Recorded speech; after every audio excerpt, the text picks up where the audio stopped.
rebel force has penetrated the shield and landed on Endor. This is where the fun begins. A long time ago, in a galaxy far, far away. This is Rebel Force Radio. Your source for the Force. Star Wars news and commentary. With Jason Swank and Jimmy Mack. I've seen Star Wars 500 times. Star Wars #1! This station is now the ultimate power in the universe. I suggest we use it. Now it's time for Rebel Force Radio. We would be honored if you would join us. Well, I think I learned something new today. PVOD, what does that stand for? I believe it stands for Premium Video on Demand. Yeah, that is the status of the Mandalorian and Grogu film. It's just released earlier this week to Premium Video on Demand. The physical media will come later. But if you just can't wait, you got to get that Mando Grogu fix. Go over to Amazon Prime, Apple TV, Vudu. Vudu's still around, any of those outlets, and you can get a copy, a digital copy of The Mandalorian and Grogu, and it's doing pretty well. It's at the top of the charts. We're going to talk about that, and Little Birdie tells me that maybe we'll get a little preview of some of those bonus features that are available and will also be part of the physical media version when it comes out next month. But if you're anxious, go ahead and get it now. So we're going to talk about that. Also, an outrageous, unthinkable story coming up. And we've got convention season. In fact, as we record this podcast right now, it is preview night at San Diego Comic-Con. So we'll do a little rundown here in just a few minutes about what you might see if you're a Star Wars fan, or what you might be able to attend as part of San Diego Comic-Con as a Star Wars fan. There's some stuff, but there's no, spoiler alert, there's no big Star Wars panel at SDCC. That's obviously being, they're waiting. They're waiting for D23 is what they're waiting for. So we got another convention to talk about, one that Rebel Force Radio is going to be appearing at. So we'll be talking about that and just a whole lot more. So just hang out with us. Just chill out for the next couple of hours. We're going to be talking about Star Wars. And by we, if introductions are in order, and you're new to the program, my name is Jason. And with me, as always, my good friend and yours from Chicago, Jimmy Mack. Hey, Jason. Hey, Star Wars fans. Glad to be back talking about the wars. It's summertime, so that means everyone is super busy. I get very busy in the summertime, but I always have time for Star Wars. So I've been doing some Star Wars stuff here and there. Typically, I do a rewatch of a streaming series, but right now I'm not doing any of that. I did start Mandalorian Season 1, but kind of bailed.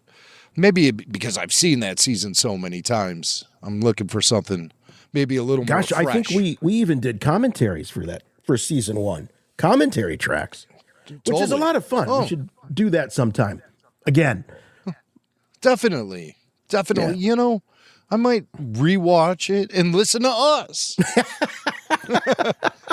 That's too much, though, for me to sit there and listen to myself talking all the time. I'll be shushing myself throughout the show. Yeah, but it's a good part. I gotta say, though, I have been going through that new Star Wars novel, Legacy, and I got mine too. Yeah, Thank got it you right to the here. folks. Yep. Penguin, Random House, you guys are awesome. You take care of us. I've been going through it. It's been sort of a slow burn for me. Yeah, you said it's a lot of talking, just like the two of them, Rey and Leia, just chit-chatting. That's what we got. Well, it's kind of interesting because they're looking for a way to fix that lightsaber of Luke's that gets damaged in The Last Jedi. So that's their purpose. But yes, the action is slim in this book. And there are cutaway chapters to a First Order officer dealing with First Order things. First Order problems. It's largely inconsequential to the story, the main story, which is about Leia and Rey developing something of a master-Padawan relationship. Okay. Which is, I mean, they can't do because Leia is no master. And she encounters the challenges and the restrictive nature of her training via Luke, to where she gets frustrated. Rey gets frustrated with the. I'm just looking at this here. A synopsis. You're no longer. Of some sort? You're just no longer embargoed. Oh yeah, I know. Which is great. That's why I'm talking about it. Okay. All right. Because I was gonna start asking you some meaty questions here about it so far, and I was checking that embargo date. So we're good. Yeah, you can ask me. I'm not finished with it yet. Sure. But okay, so you remember we were all kind of ticked off and a little mystified at best at the hug, the infamous hug, episode 7, Force Awakens, right? Yeah. No hug for Chewie, right? Life debt, servitude to Han Solo, and practically I don't even know what you would describe it, like a brother-in-law to Princess Leia, I guess. Yeah, well, essentially, I guess so. Yeah. I mean, right. So, and that was never really explained. Is there anything in this book, any discussions they have, conversations that they have that would lead you to understand why Leia had this sort of immediate connection with Rey? Yeah, I'm not deep enough in the book to. I bet I'm they about never a get third there. of the way through. I bet they never get there. I bet they don't have an answer for that. I'll take note of this inquiry and report back to you on a future episode of RFR. But yeah, it's. Is there training scenes yet, Jim? Like, is she espousing words of wisdom to Rey? Force-isms? She tries to. They have a hard time connecting in the first part of the story. And like I said, they're dealing with a lot of frustration. Rey dealing with the frustration that apparently the entire future of the Jedi rests on her shoulders, and she's not even really sure what a Jedi is, quite honestly. That's a lot of pressure. They do review events of the things that happened in The Last Jedi. Things like Luke training Rey. And it's interesting then because Leia offers insight to her training sessions with Luke, which of course we never see in any of the movies. So that's rather interesting. Why would we want to see something like that? Well, we see. Yeah. I bet he didn't tickle Leia with a palm leaf like he does Rey. Do you feel that? Do you feel that? That's the Force. Oh yeah, he does do that, doesn't he? I do. You know what? People have made a lot of that, over the years, but I do like that there's sort of an impish kind of quality to Luke, a mischief. I never resented that. I loved the humor that that Mark gives that performance in episode 8. I really do.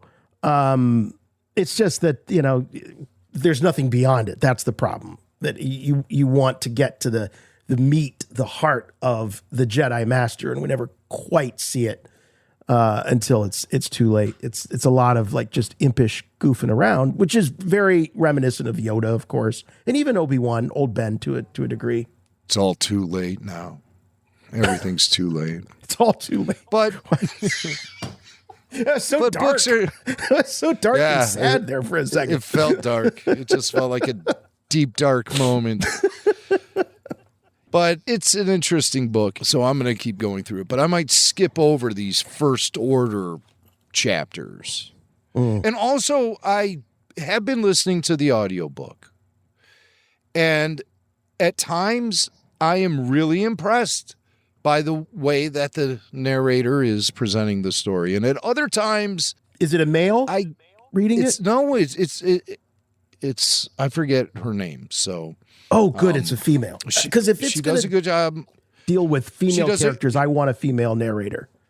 The two main characters are Leia and Rey. Yes. And she nails that old General Leia, Oh, with does the she? cigarette voice and everything. Wendy used to do... Your Wendy does a mean General Leia. I forgot about that. She used to do that. I forgot about that. I might have to... dust that one off, huh? Make her, make her watch some Carrie Fisher scenes from the sequels. Bring that character back. Could you imagine That'd be her great. with Puppet Lando and Saw Oh my Gerrera?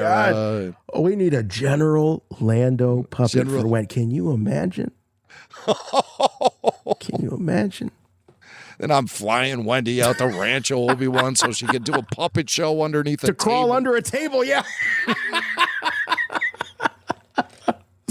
Oh man! So another thing that I have been reading is, I read, was this Saw Gerrera standalone comic that came out at the beginning of the month. I've read it a couple times now. It's really strong. From Marvel, Star Wars Rogue One, Saw Gerrera #1. So they're doing these little character one-offs for Rogue One, seeing how popular that film is amongst fans and how popular Andor was. They're giving all of these Rogue One characters little one-offs. Plus, there's nowhere to take the characters anymore because they're all dead now. Yeah. So, obviously, this is a prequel to Rogue One, and this is prior to Saw becoming cybernetic. So pre-Andor, kind of for that matter. Yes. Oh, yeah. Okay. Yeah. So he's a badass warrior. He's not huffing. And it's a really good one.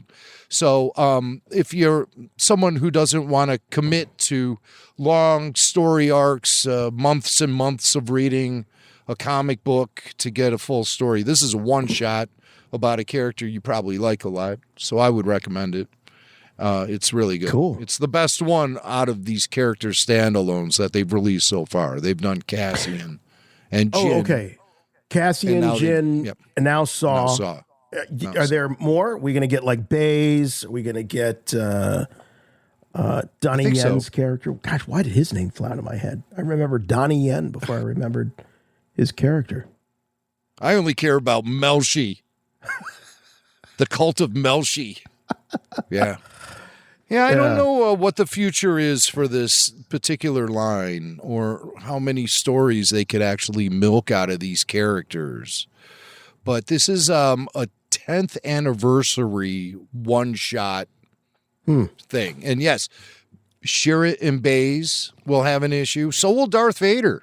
Chirrut. Darth Vader gets an issue. I mean, Darth Vader's getting a Rogue One one-shot. That's cool. Yeah. Okay. Yeah, so that'll probably be coming out in a couple of months. Scheduled for release on October 28th. Chirrut and Baze is coming out October 14th. Do they get? That's a long way. They're now, one together. They get one together. Yeah. Well, of course. They're a duo. It's like Batman and Robin. Sure, they're a couple. What are you saying over there, Swain? There are a couple of badasses, is what I'm sorry. Did I not finish that sentence? Yeah. Oh, I recommend that. That, and I'll come back with a full review of Legacy. Are you still a digital comic guy, Jim? You're all digital, right? The iPad, 100%. Okay. Yeah. Yeah. I never go to. I just Your son I wouldn't works say at a comic shop. I mean, he worked. He worked at a comic shop. That's right. Yeah. Is that comic shop still there? Yes. Oh, good. Yeah. Okay. They survived him leaving. Who knew? Well, who knew that? According to Dylan, the whole business was going to go under once he walked out those doors. Well, sure, but I mean, my gosh, you've got this really quaint little comic shop right there in your own town, and you still don't mosey over and buy the floppies, huh? No, except I do make the exception for those Marvel comics that have the paintings of the action figures. Like they look like carded vintage action figures. I really like those. Those are really cool. Yeah. So I do actively collect that, and I have several of those. But no, just for my regular comic book needs, it's the Marvel Unlimited app is really all I need. And that's day and date release, right? You get it when it comes out. You don't have to wait for any period of time before you can read it after it hits the newsstands. Well, the regular subscription with the app gets you all the books 3 months after release. Oh. So, yes, there is some downtime. Okay. There is some downtime. However, if I wanted to purchase the book like I did with the Saw Gerrera book, then I can just go ahead and get it for a normal retail price. Boom, there it is, right on my iPad. And I love it. I love it. And you get access to not only the Marvel Star Wars comic books of the past, you get access to all those Dark Horse releases, which to me is a gold mine. That's some classic stuff right there. That's some good stuff. Yeah. So, Star Wars Rogue One, Saw Gerrera, including that Star Wars Legacy that we talked about last week because of the reveal. Well, the rumor that Ryan Gosling's character in Starfighter is going to be named Cade, so that brought back a lot of talk about Cade Skywalker in that book. So that's also there on the app. Cool. Cade Starfighter. Yeah. Is that going to be his last name? Could be. We shall see. We shall see. Yeah. Well, hey, so Rebel Force Radio, as we mentioned last week, we didn't have any big plans to be at any conventions this year. Next year, who knows what's going on next year with the 50th anniversary, but happy to report that we are going to be at Rebel Scum Con, as we kind of jokingly say back and forth. We're there as civilians in the sense that we don't have any kind of live podcast thing going on or any kind of parties or anything like that. We're there to really just hang out, enjoy the show. We're certainly going to be recording some stuff, but we're there at the request of Ernie Klein, the writer of course, Ready Player One and Ready Player Two, the big film with Steven Spielberg, but also one of the co-writers of the Fanboys film. And so he's going to be there. Kyle Newman is going to be there. Sam Huntington is going to be there. Dan Fogler is going to be there.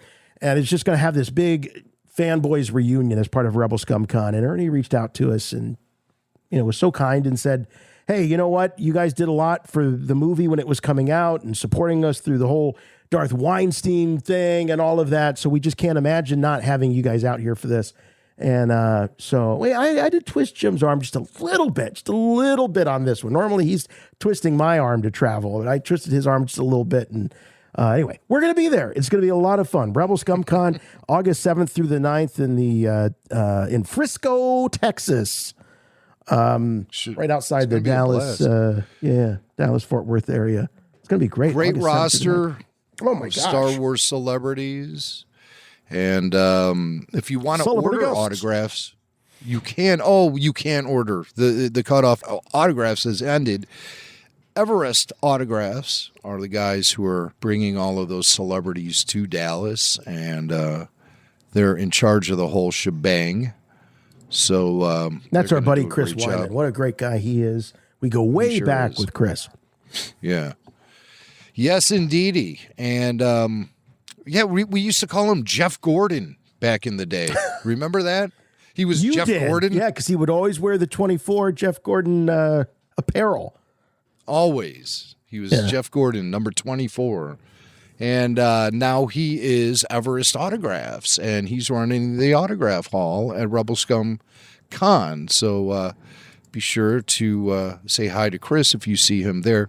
And also, don't forget the Bunta Eve after party is at the Revel on Friday, August 7th. That's a separate ticketed event, and I believe there's going to be some celebrities appearing at this particular event that are exclusive to the Bunta Eve after party. They're not even going to be signing at the convention. So celebrities all day and celebrities all night if you go to the Bunta Eve after party. And then the official event after party is at Dave & Buster's on Saturday, August 8th. And admission to that after party is included with your event badge. So everyone gets the party. And me and Jason will be there, and you'll be able to bump into us on the convention floor if you're there. I've already heard from RFR VIPs on Patreon. They're making their plans. I love it. Awesome. They want to be there, bring out the troops. If you and me are going to be there, we get our VIPs as well. So that's amazing. You guys are the best. Thing. Yeah. And so we look forward to seeing everyone at the Rebel Scum Con, including the Rebel Scum guys. I want to meet those guys because me and Jason, of course, we have a history with Rebel Scum, the website, rebelscum.com. We used to be part of their staff back in the Forcecast days before we had to take the podcast circus out on our own. You know, we couldn't be tethered down anymore. We had to launch into hyperspace, and off we went. Well, and, you know, when you're just a rounding error, you just decide to just go off on your own. Hey, dance, Jim, monkey, dance. There's been enough time. There's been enough grass growing under this bridge. I don't know now. Now I'm spiraling. Now you just brought it all back, and I'm starting to spiral again. All right. You know what? This is going to be like therapy, I think. I think this is going to be really good. Really good for It'll us. be fun. We'll have a blast. Looking forward to seeing you and yes. the Fanboys guys and everyone. So that's happening next month, August 7th through the 9th. Be there. And I have a thank you. I got to thank an RFR VIP, our good old friend Suds, Todd Sedlick, who was so generous and awesome to invite me to attend the Rush concert on Saturday night in Chicago at the United Center with him. We had a blast. Yes. Those tickets were insane. The show was insane. It was a great show. And it's just amazing to see Geddy Lee and Alex Lifeson up on stage. They're in their 70s now, and they're still moving around like they're young guys. Geddy's hitting the high notes. They're playing their instruments like the virtuosos they've always been. I can't believe, and these guys haven't been on the road hiatus, together. It's been 10 years since they played together? 10 years. Wow. Yeah. Yeah. Yeah, they stepped back from touring around 2015, and then their drummer, Neil Peart, he passed away in, I think, around 2019. And they said his shoes would be impossible to fill. They have a new drummer. Her name is Anika Niles, and she was great. I mean, the whole thing rested on her being capable enough to handle, because Neil was a very technical drummer, very proficient. Boy, I remember in little old North Canton, Ohio, where I hail from, there was a fantastic drum shop. It's not there anymore. Zampino's Drums. And they brought Neil Peart in to do a drum clinic. And oh man, that was a big deal. That was, I think the whole town turned out for that. It was a big thing. That was like back in the 80s, like maybe 86, 87, sometime in there. But that was a huge deal when he came to town. Well, Rush fans are diehard and they're awesome. And my friend Kara, she was at the show and she went by herself. She just, she's a rocker and she just wanted to see Rush. And she put up a video, the benefits of being a female fan solo at the Rush show. And she shows the line for the men's room. It's going on for hundreds of yards. And then she shows the line for the women's room, wide open. When do you ever see that?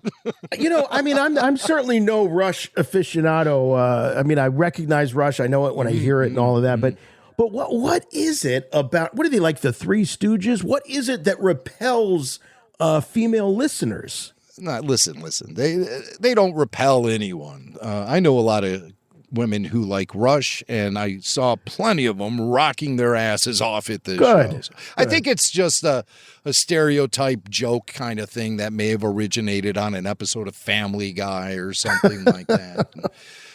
Sort of sticks with the band. But it is obviously probably 75-25 men to women. Mm-hmm. Not the best place to go looking for a date if you are on the hunt, but still, what a great show. And they had the video screen up, and they showed some South Park video of them. Those kids from South Park were playing Tom Sawyer, and then they went into Tom Sawyer. But they also showed another video clip of those actors, Paul Rudd and Jason Segel. Apparently they were in some comedy together where their characters were massive Rush fans. Okay. So they shot this video to introduce the band.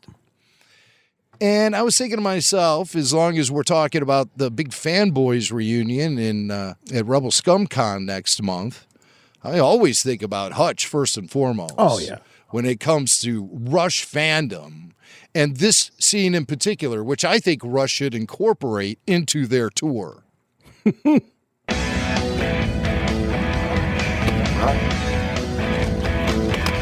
the hell, Hutch? It's all Rush. I want a little variety. Rush is variety, bitch. Rule number 1. In my van, it's Rush. All Rush, all the time. No exceptions. No exceptions. I love he has that case of cassettes. The entire case is filled with Rush. I just find that to be hilarious because I have that same case, but not featuring Rush, some other bands, you know. Yeah. The old Case Logic case there? Exactly. Remember those back in the cassette days. And Ernie Klein went to a studio prop auction where they were auctioning off props from fanboys. And Ernie put in the winning bid on that case of cassettes. No way. So he owns that. He actually owns that. Of course he should own it. My God. Isn't that crazy the way that business works? That the writer of the film. I mean, I understand. I mean, it's not like anybody did anything wrong, but it's just crazy how that business works, that the writer's got to go to an auction and buy something from a film that he co-wrote. Crazy, but very cool that it belongs to him. That's awesome. Rush is variety, bitch. What a great line. Now, come on, Rush. Let's start using that in the live shows. Someone needs to tip them off about that. Yeah. For sure. Thank you again, Suds, though. Thank you again, Suds. What a generous and nice thing to do. So that's awesome, dude. Yeah. That's great. Good we saw guy. Brian Klein and Chris Mock there, too. They were up in the 300 level, and we could see them from where we were. Yeah. But, I mean, Suds gets the good seats, you know. Yeah, we were down on the 100 level, and it was great. I like that. I like to think that they were closer to you than they were to the band. So it was like watching you guys. Closer to the heart. Yeah. All right, We're let's Star check in Wars with fans. some We're Star Wars fans? What's going on? Yeah. in your life? That's funny. Rebel Force Radio. Play back the entire message. What message? Message, Doctor, the message. The Emperor commands you to make contact with him. It's a trick. Send no reply.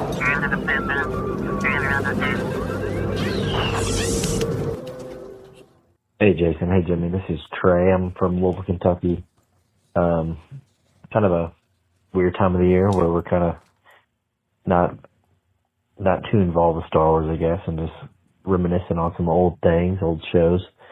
So I'm kind of rewatching some shows, like Jason said a couple of weeks ago or last week, saying, you know, go back and watch some old Star Wars, try and, you know, reignite your passion or your flame for shows that you might have overlooked or had different expectations for. And one of the shows that I think that needs to happen for some Star Wars fans is The Acolyte. And I know it sounds kind of crazy, but I've decided to rewatch it. And I've left out the 2 episodes where they go to Bryndock. I think it's episode 3 and 7, maybe. I can't remember exactly, but I rewatched the whole series. And without those 2 episodes, the annoying ones that just get in the way and tell the flashback that we don't really need to see or hear, it's a fantastic show. I mean, I don't really have many qualms about it. There's some annoying moments or whatever, but it's really good. It's a good story from start to finish if you leave out those 2 episodes. And there's a lot to like about it. It's not just Chimera. It's not just the battle scenes of lightsaber fights. There's depth, and there's great acting from Soul and Osha and May when they're older. You don't really see them as kids in most of the episodes, but it's a good show. I think it needs to be talked about more. I want to know if y'all watched it more than once, but just want to throw it out there. I think you both should go back and see it a second time or a third time, whatever it is, with no expectations there. So let me know what you think. If that's something you'd be willing to do, I highly encourage it. Yep. RFR number 1. Trey, thanks for the voicemail. Appreciate it, dude. Yeah, isn't it funny though that, and I'm not picking on Trey here, but it just how like, well, yeah, we had a new movie come out this summer, and now we're just kind of like bored. We got to pick off some old stuff that we, it's just so crazy. It's an embarrassment of riches, all of the Star Wars content that we're getting. But yeah, Acolyte, as far as the rewatchability. Now, Jim, you were just talking about earlier in the show about an attempt that you made to rewatch the first season of The Mandalorian, and you kind of pieced out after a few episodes. But that wasn't your first rewatch. You would rewatch that. Like I said, we'd done some commentary tracks. Yeah. And we talked a lot about that season. We analyzed it, obviously, through our after shows and everything. Yeah. Obviously, it's summertime, and that's pretty much why I think I faded. After The Mandalorian and Grogu was re-released, I did rewatch season 3 in its entirety, and I actually enjoyed the rewatch. Yeah. The flaws are obvious, whatever, but I enjoyed the rewatch because I just needed more Mandalorian and Grogu after seeing The Mandalorian and Grogu. So I watched season 3 because that was the one I was probably the least familiar with. Then I enjoyed that so much I went back and started watching season 1. Season 1. Yeah. But then, the summer and podcasting and Big Brother. So things have been restricting my viewing time, and baseball. Never forget baseball. Mm-hmm. So these things are a constant in my summer. Okay, so Mandalorian, I think, always is on the list as far as the streaming shows of rewatchability. I think Mando's the king of the hill when it comes to just general Star Wars rewatchability. Then you get into Andor. I think Andor has a lot of rewatchability because the performances are very deep, the dialogue is very dense, and there's so much going on, and it's like a character study, and there's great intensity, and I think it holds up. We talked about Kenobi. There's so many cool moments in Kenobi. Honestly, when I look at my social media feed, for whatever it is, okay, it's my algorithm or whatever. I have a lot of Star Wars stuff on my social media feed. The number one clip I see across any Star Wars streaming series is the Anakin versus Kenobi, the final duel at the end of Kenobi with the helmet. It's half cracked off. You didn't kill Anakin Skywalker, Master. I did. That is the number one most seen clip I have all over my social media feed. And I can't be alone in that. I'm not seeing a barrage of clips of Mandalorian over the years. I'm not even seeing really people recycling clips of the latest season. But I really see that clip. So I think there's a lot of rewatchability to Kenobi. You know what? What clip I see the most on my algorithms?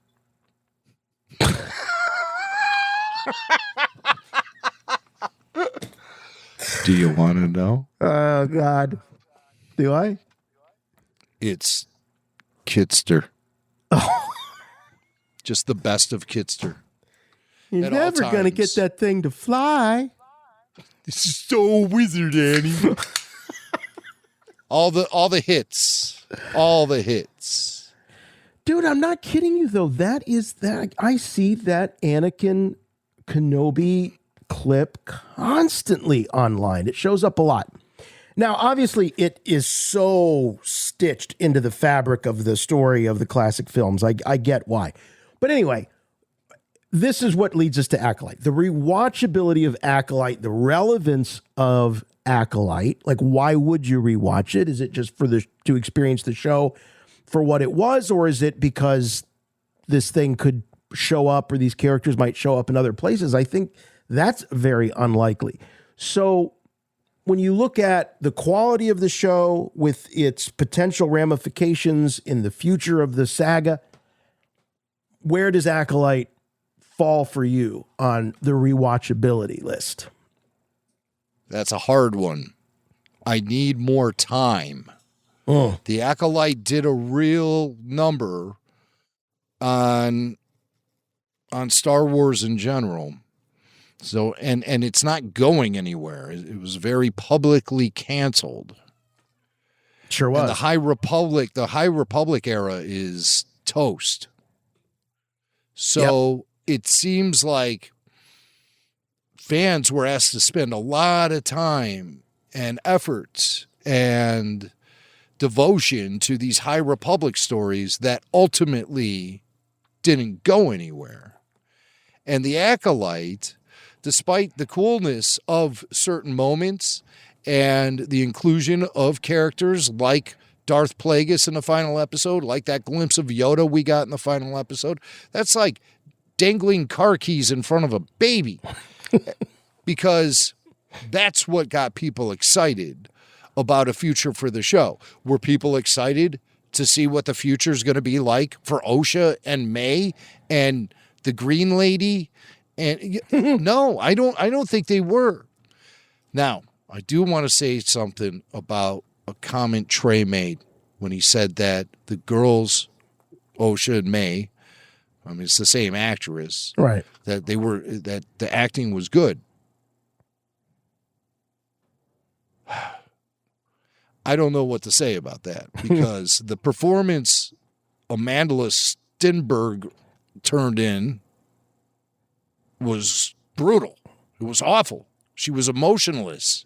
She had the same expression on her face, regardless of what was happening around her. There were times, sure, she was kind of likable, but overall, she was poorly directed and she did not turn in a good acting performance, per my opinion. You know, yeah. I mean, maybe some people are looking for wooden performances, but we've had enough of that in Star Wars over the years, and it hasn't gotten any better, especially with the performances in The Acolyte. Yeah. I with Acolyte, I do remember us talking on the after shows about some of the really great lightsaber choreography. We loved it. There was a lot of good stuff there.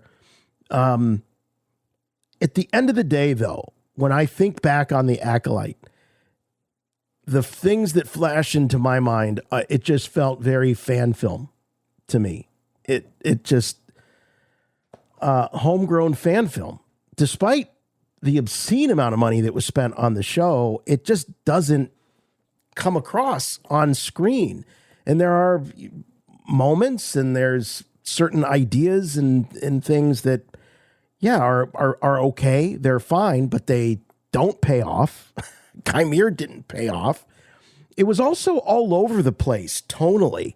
Like everything from his, from these great lightsaber battles where you feel like, wow, I'm really watching Star Wars, to Chimere skinny dipping and her like watching him. I mean, I'm no prude, but I'm not exactly watching, some sexy show on Apple TV Plus. I'm watching Disney Plus and I'm watching Star Wars. Like it just seemed schizophrenic.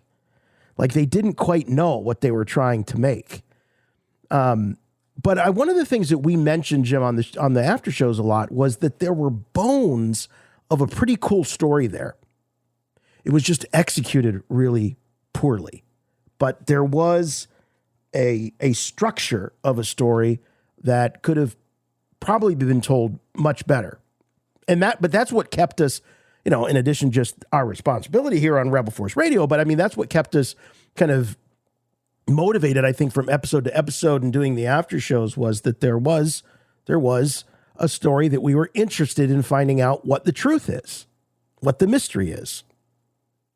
And the big problem was they sat on a lot of the story material for future seasons. Right. I don't know if they were fueled by arrogance or stupidity with that decision, but typically you'd like to create a story with a beginning, a middle, and an end for your first season. And it just felt like there were so many loose ends at the end of season 1 that they thought they were going to be back. They thought they were going to be back. So I don't know if there were promises made and not kept, or if the studio Disney just got cold feet because the fan backlash was loud, and Lucasfilm, the studio, didn't handle it very well. It was turned into one of those back and forth things again, with Amandla creating diss tracks and all kind of nonsense going around. Yeah. I mean, it's just swirling around. It's like, here we go again. Okay, this is you can never just judge this stuff on and let it stand alone. Look, they made it about race, and that was just stupid. It was just so stupid. Period. It was. They made it about race, and it was not about race. I mean, I'm sure if you want to find little tiny pockets of that stuff, you can find it anywhere in any forum, in any fandom, in any discussion you want. But by and large, I mean, this was looked at, and I remember us being very, very diligent at trying to look at the show that was being presented to us, not comparing it to what we thought it was going to be or any of that. We took it as it came to us and provided our judgment on it. And but when the performers come out, and thank God a lot of this has died off. This was something that was very trendy back then. But when the performers come out and they just start insulting and castigating and name calling the people that are watching the show, like that was just right. What are you doing? Thank God that feels like a million years ago. In entertainment, aren't that behavior was tolerated? Well, it's an entitlement, and because traditionally you have to earn your audience, and you want them to appreciate and like what you're doing. Yeah, and it seemed like the Acolyte was taking the audience and rubbing their nose in dog turd or something. I don't know what was going on with it, why it was even greenlit to begin with, but I think a lot of the open wounds that Star Wars is currently suffering from all occurred during the Acolyte. It was pushing. I think it may have pushed Star Wars to the point of no return. So I hope hope that's not true. Yeah. Well, I was just thinking about that the other day, and I'm like, it's a real turning point in how Star Wars gets perceived by the audience and by media now. In the wake of the Acolyte, things are different. Things are definitely different.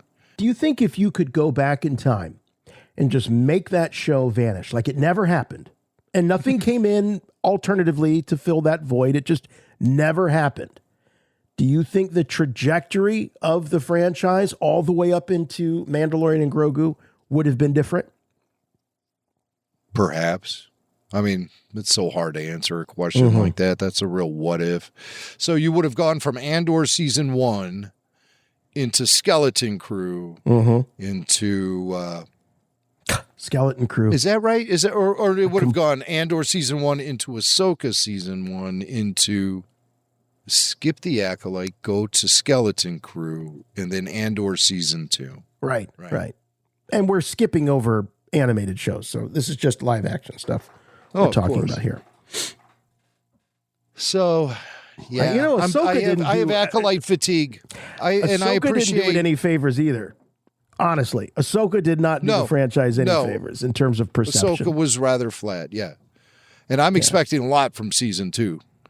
Yeah, for that show, I'm expecting a lot. And there's I'm coming into that one with high expectations, despite the fact that it may have underdelivered a little in season 1. I'm coming into it with high expectations for season 2.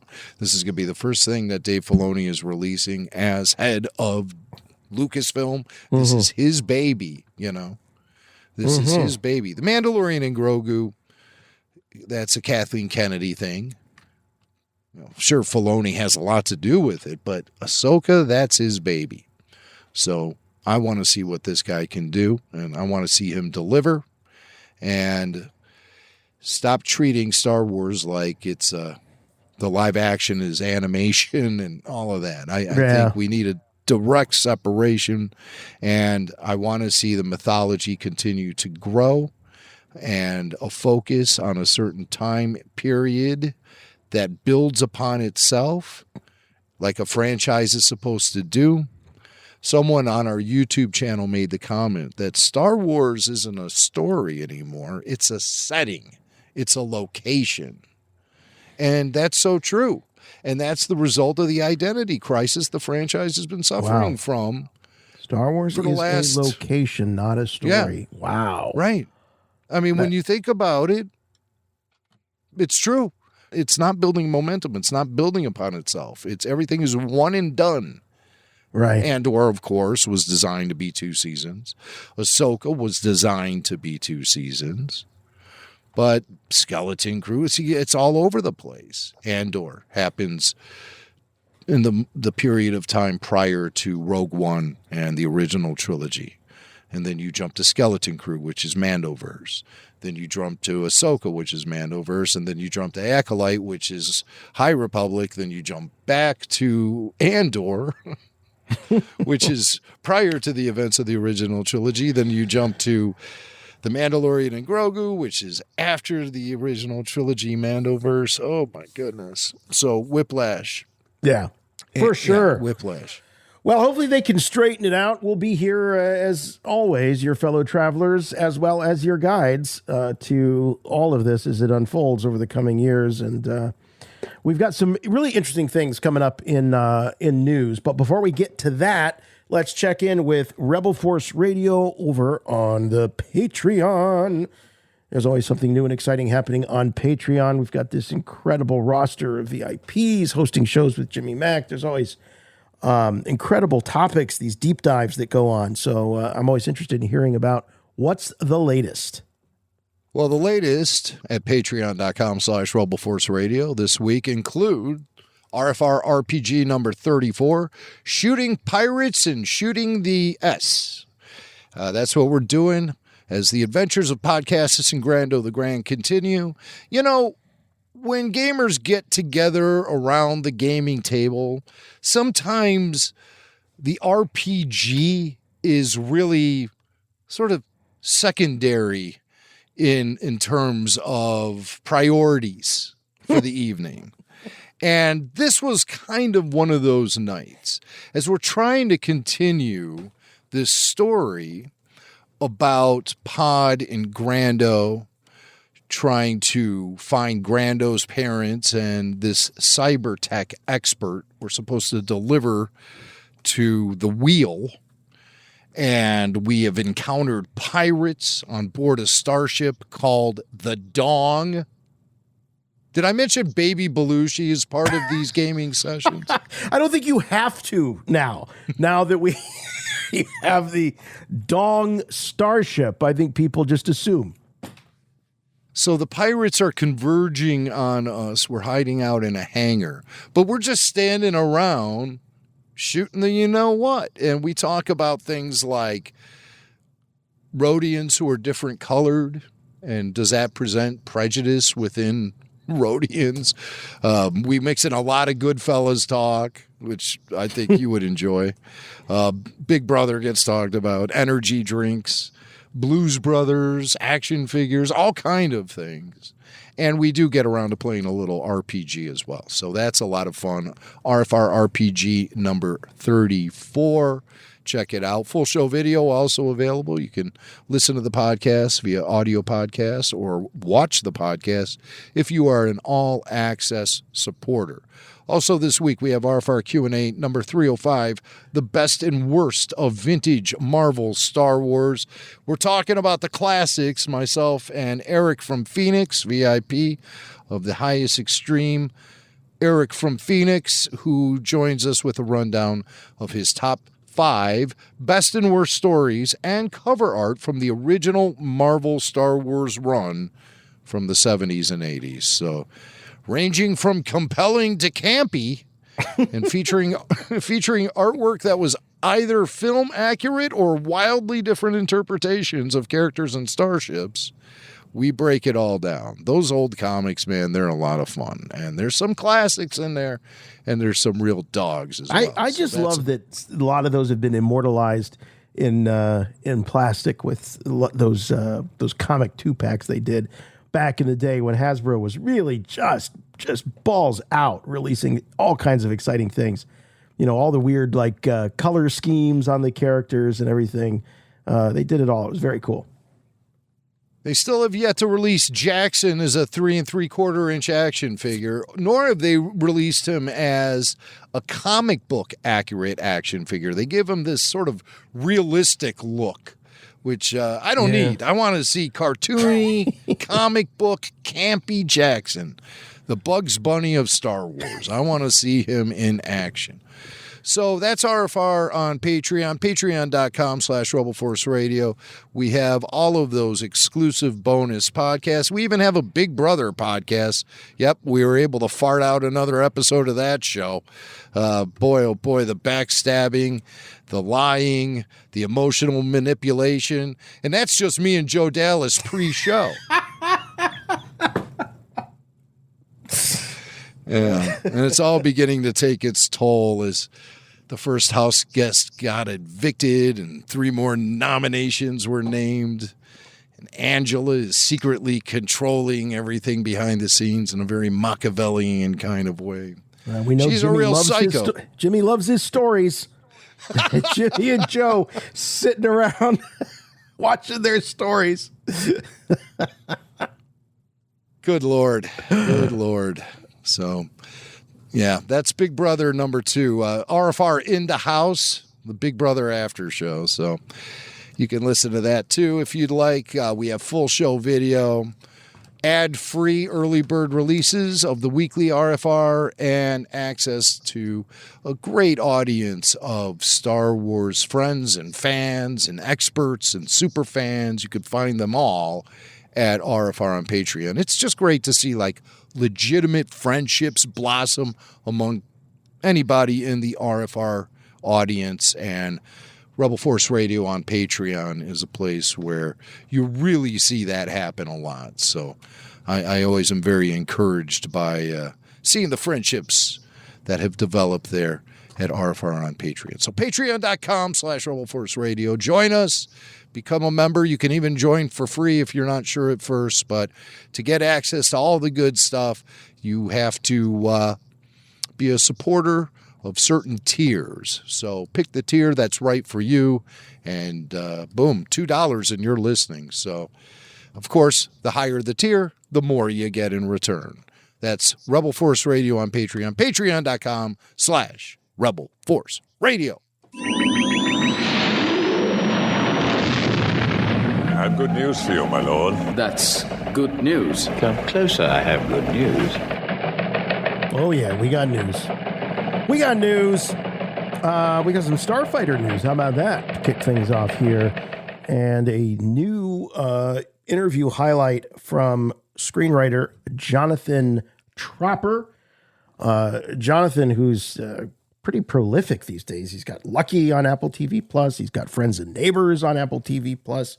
And now he's in Star Wars. He's making Star Wars. So, Jim, this isn't somebody I don't feel like we've heard up to this point talk publicly about working on Star Wars. We've heard obviously from Sean Levy and Ryan Gosling and Amy Adams now and Matt Smith, but we have not heard from Jonathan up to this point.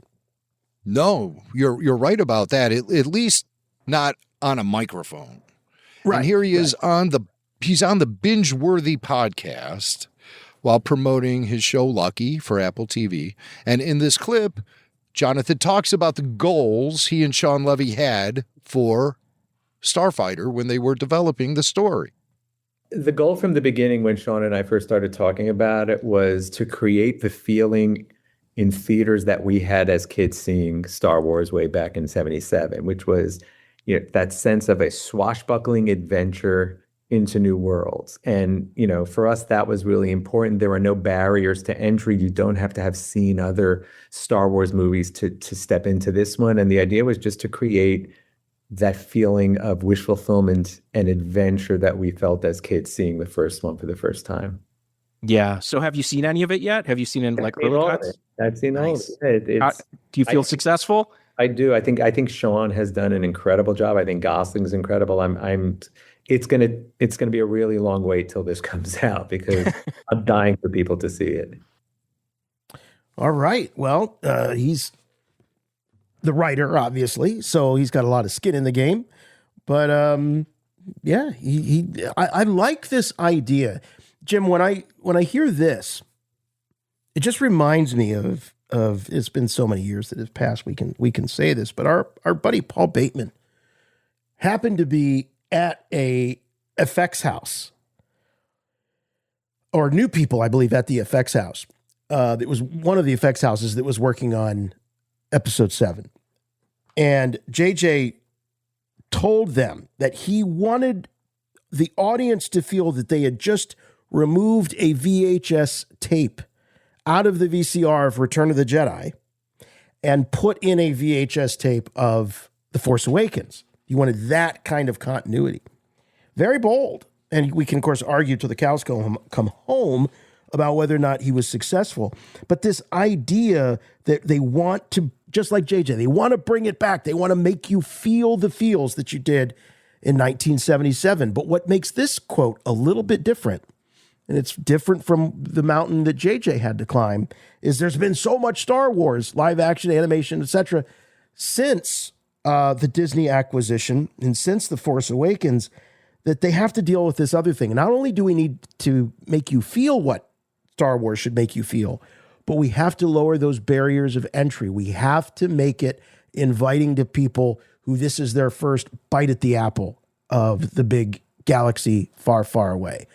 And I think I agree with both of those goals, that you got to make us feel the feels, and you got to make it attainable for people who are not, necessarily Rebel Force Radio listeners.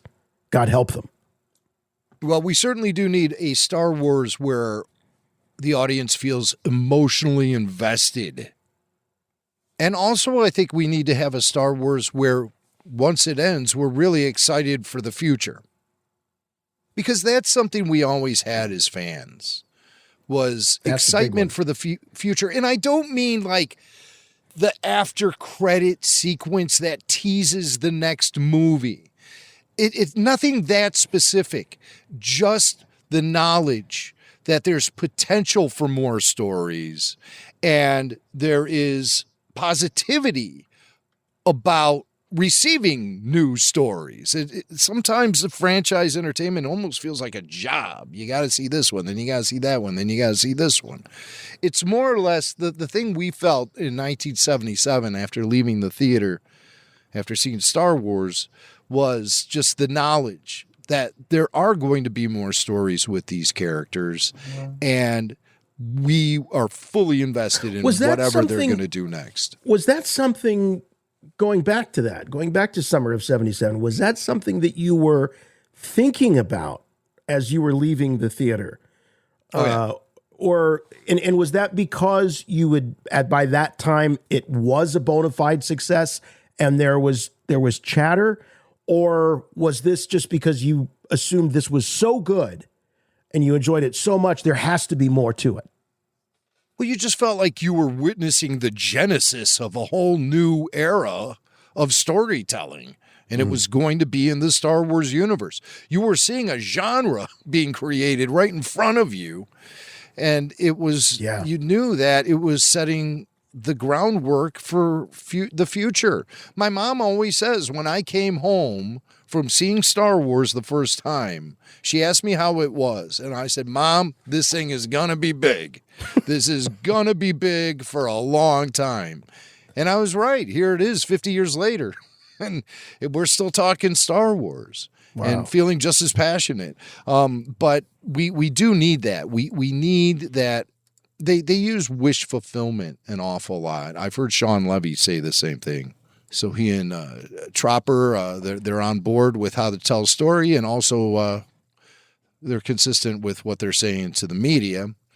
But I like the positivity that I'm hearing from these creatives, because if someone is a film director and they know they're making a relatively average film, they might not be 10 months prior to its release talking about how excited they are for people to see it and how they really believe he's turning in a great performance and stuff. They're endorsing this stuff, even though it's their own work. Of course, that's the natural thing to do.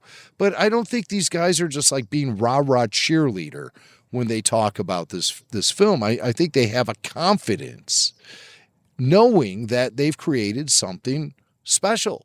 And I hope it lives up to those expectations for me.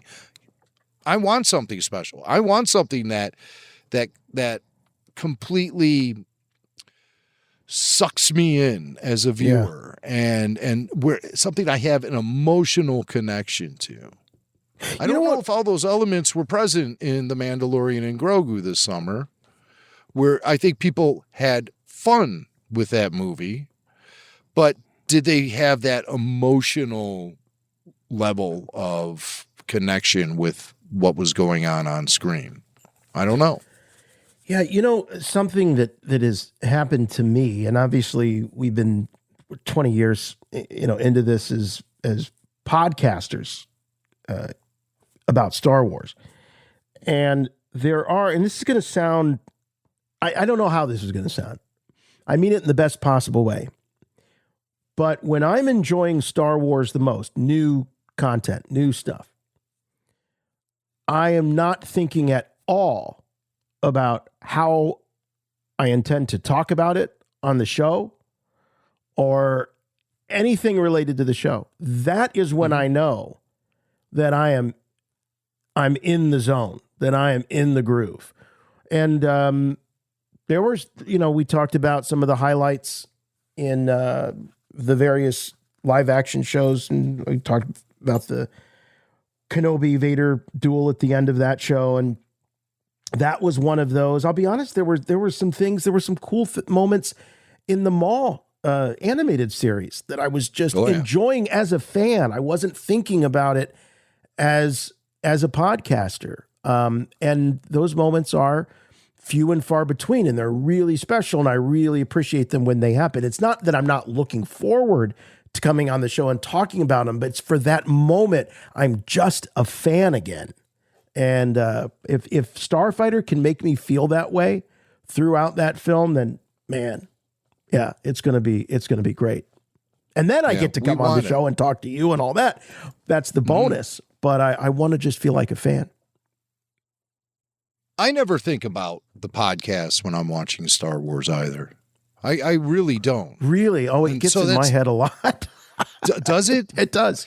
Yeah, it does. That's why I do multiple viewings of things where I'll sit there and I'll watch it and I'll make sure I don't have I'm not taking any notes. I'm just locked in on the story and everything. And I find myself enjoying it.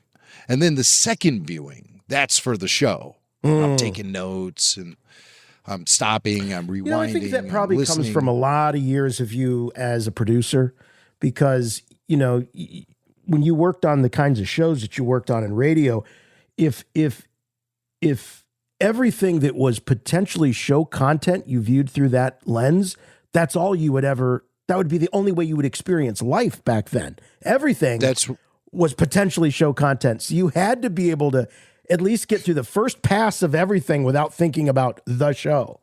No, that's I was not that disciplined. And Wendy still talks about it to this day. I could get her and bring her into this room and she'll tell you about how frustrating it was to watch shows with me, because often we would watch on the VCR and I would pause and rewind and pull an audio clip right while we're watching a show. Yeah, I wouldn't go back. I think eventually she did start getting mad enough at me where I would just scribble it down and, let's, I know I'd see the counter. So like she'd be watching the show and all of a sudden the display with the counter would pop up on the screen. She'd give me that quick look with a sneer. Yeah. And she'd see me sitting there writing down. So it's this then. Okay. So then this is unique to Star Wars. Star Wars, despite your professional attachment to it, is still able to get you to detach from that on the first viewing. I have to. Okay. Yeah, I have to. Because I prioritize the Star Wars. Yeah, right. Over anything else. Yeah. Well, I'll have what he's having. I do like when it does happen, though. All right. So we do want to, because as we're recording this, San Diego Comic-Con is just getting started. It's going on. And I do think that it's important just to quickly run down what's happening and what's not happening there in San Diego with Lucasfilm, Star Wars, the franchise. There's a lot happening. But Jim, the big one is that there is no official Lucasfilm film or TV panel happening at San Diego Comic-Con on the eve of the 50th anniversary of Star Wars. And the big question is it because they don't have anything to show, or is it because Disney is just waiting for D23? D23. Yeah. Because that happens in the middle of August. They're not going to blow their load at San Diego Comic-Con. Leave that to the licensees. The licensees can have a good old time at San Diego Comic-Con. There you can make your comic book announcements, publishing announcements. George Lucas's museum is going to be talked about on stage. But, and of course, the Hasbro and all of that stuff. Right. So video games, I think, might get a little spotlight at San Diego Comic-Con. But don't you think, though, that these if I'm a licensee, right? If I'm Hasbro, and I'm showing off my wares, and my job is to get the fans excited to buy my stuff, they have to know that the content, the fresh content, the new stuff is very, very helpful in creating that buzz and that hype. I think personally that it's a mistake for Lucasfilm to not have something there and then give us, just give us a taste at San Diego Comic-Con and then give us the full meal at D23. I feel like they're kind of hanging their licensees out to dry a little bit here. There may be hesitation because they want to make that 50th anniversary year a real big deal. Yeah. So they're sitting on stuff. It's only a month difference, when you think about it. It's 30 days. Well, I'm saying that they may not even use the best stuff for D23, and they might be sitting on that for Star Wars Celebration in April, which is so shocking and surprising. But maybe they just want to burn off all of the content they have in the can right now.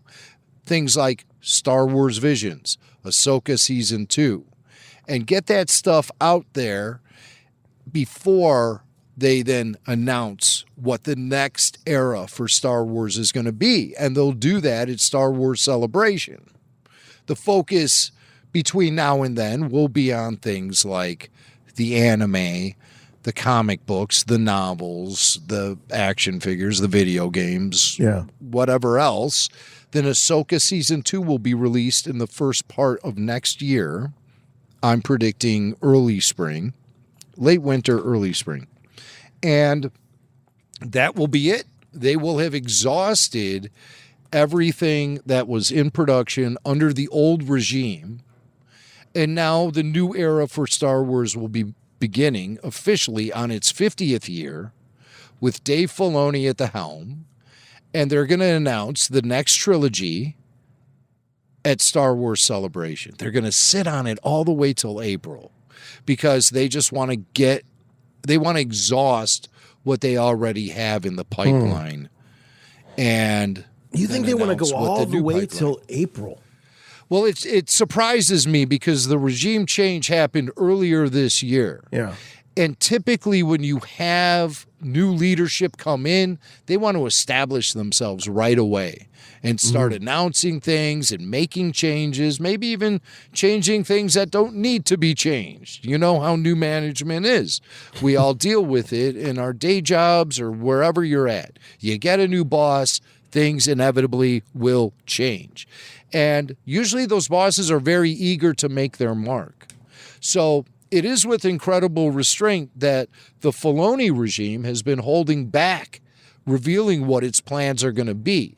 But I think it's because they're boxed in by this 50th anniversary and this convention that they're dragging people to LA next year. Jim, could it also be, though, that Filoni got the memo, that Filoni watched his old boss, Kathleen Kennedy, make these announcements and then just flap in the wind, as many of them did not happen? And, so we might see, use the word restraint. I think that's a good word. We might see more restraint when it comes to these big announcements. And, Dave may be the type, we'll talk about it when we have something to show you.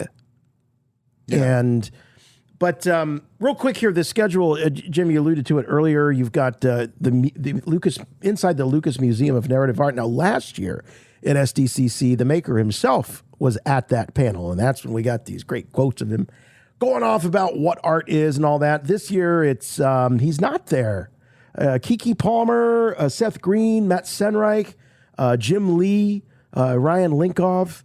Those are going to be the folks there. I mean, they all, great people in their own right. But I mean, inside the Lucas Museum of Narrative Art, where's Lucas? Well, we want George. Of course we or want at least George.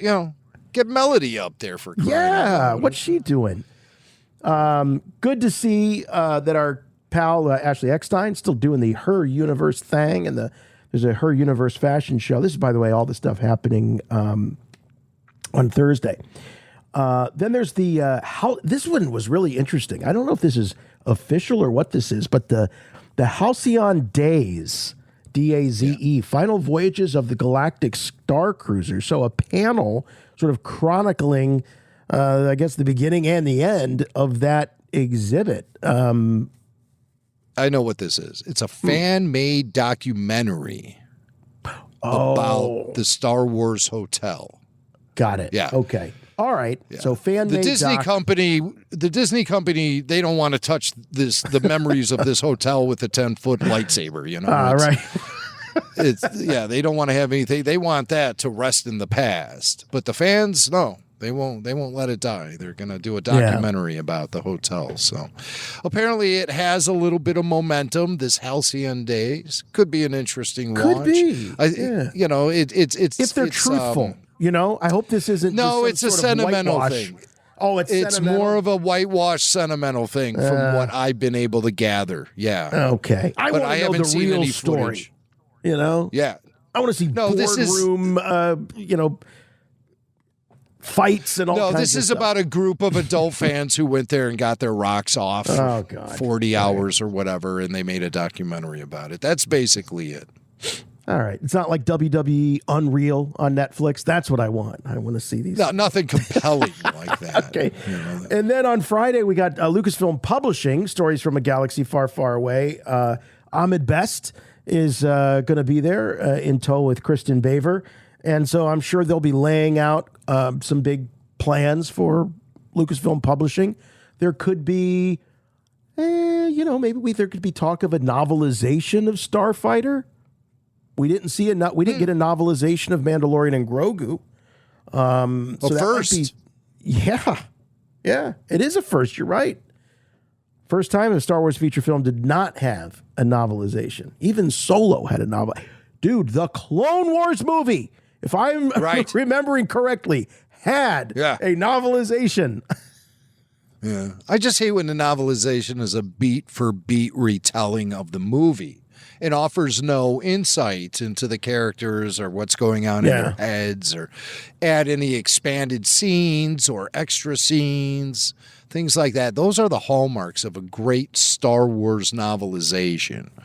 And I have a feeling if they do release a Mando and Grogu novel, which as far as I know, they're not going to. I believe there was like a junior adult sort of thing, but no full-on novelization. But I bet if they do, it would be a beat-for-beat retelling of the movie. I have not, big shock, I have not read any Star Wars novels that feature Din Djarin. No, there's none. There are no spin-off aren't stories. any. I believe that's a directive from Jon Favreau himself. He didn't want other people playing around with his character while he was actively playing with the character. I don't blame him. That's actually very, very smart. There have been comic books, comic adaptations, and things like that. Because what I was thinking is, I don't know what it sounds like to be inside Din Djarin's head, which you would get from a novel. There are comic adaptations of, I believe, as of now, all 3 seasons of The Mandalorian. Right. But comic books don't they don't get you quite into the head of a character like a novelization does as much. Boy, they used to back in the old days. They'd use that thought bubble. And you don't get thought bubbles as often as you used to in comics. And also you don't get that little narration box. The little narration, tell you what's going on. Yeah, that's largely slipped away from at least the comic books I read. So this is a character that we've not really gotten into the head of very much. Some other panels include high-end Star Wars collectibles, a galaxy of Star Wars comics. That includes, I don't know who Mad Cave is, but Mad Cave and Lucasfilm. So that would be that's the closest thing I think we have to any kind of Marvel. There doesn't seem to be a Marvel panel. So that's it. A galaxy of Star Wars comics. That's Mad Cave and Lucasfilm. So anybody looking for comic book news, I think that's the panel. That's odd. Mad Cave Comics. It's best comics for adults is what it's an independent comic publisher based in Miami, Florida, established in 2014. Mad Cave has published a range of comic books and trade paperbacks, which were originally distributed by Diamond Comic Distributors. For adults, though, I mean, what does that mean? Does it mean, I was wondering. Is that what's coming next for Star Wars? Well, apparently there's some collaboration between. It's happening at noon. So you got a nooner there with Mad Cave and Lucasfilm together. And then at 2:00, you've got Star Wars books. So that's interesting. So there's a Lucasfilm Publishing, Stories from a Galaxy Far, Far Away with Ahmed Best and Kristen Baver. And then there is Star Wars books. That's the Random House. It seems like that's the official Random House panel. So I don't really know what the Lucasfilm Publishing is. Maybe it's just a little broader. Who knows? Well, this just in. Yes. As of today, hitting comic book shops everywhere, Mad Cave Studios presents The Mandalorian and Grogu, Danger in the Dark, a brand new one-shot comic. From Mad Cave? From Mad Cave, from your friends at Mad Cave, skipping past Marvel to release the first standalone Does Mandalorian this look like one of those like journal-sized comics? Like what? Or does it look like your standard it comic looks like book? just your standard comic book. Wow. Danger in the Dark. Apparently the 4 Anzellans are featured in this show or this comic book. The Razor Crest. So this would have happened after the events of the Mandalorian and Grogu film, if the Razor Crest is featured in it. Right. So it's the Razor Crest with the yellow detail. So that would be the new Razor Crest that he acquired at the beginning of T-Mag.